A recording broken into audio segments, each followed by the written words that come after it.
నమస్కారం.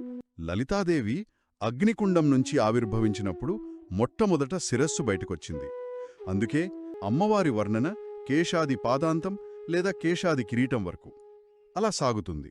అందుకే మొదటి వర్ణన కేశాల గురించే వచ్చింది. అవునా? అంటే ఆ క్రమం వెనుక ఇంత కారణముందన్నమాట. ఆసక్తికరంగా ఉంది.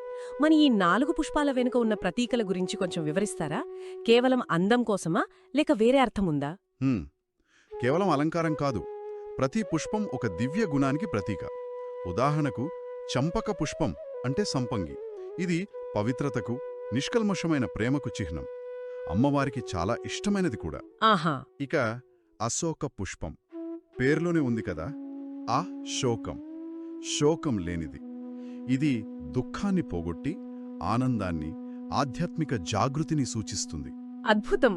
పున్నాగ పుష్పం ఇది ప్రశాంతతకు, దయకు, స్థిరత్వానికి నిదర్శనం. విష్ణుమూర్తికి కూడా ఇష్టమైన పుష్పం అంటారు. ఓ! ఇక 4వది సౌగంధిక పుష్పం అంటే కలువ. ఇది బురదలో పుట్టిన ఎంత స్వచ్ఛంగా, అందంగా వికసిస్తుందో చూడండి. అవును. అది నిర్మలత్వానికి, సహజమైన ఆకర్షణకు, అందానికి ప్రతీకన్నమాట. అంటే స్వచ్ఛమైన ప్రేమ, దుఃఖం లేకపోవడం, ప్రశాంతత, నిర్మలమైన ఆకర్షణ. వావ్! ఈ గుణాలన్నీ అమ్మవారి కేశాల్లోనే ప్రతిఫలిస్తున్నాయన్నమాట. సరిగ్గా చెప్పారు.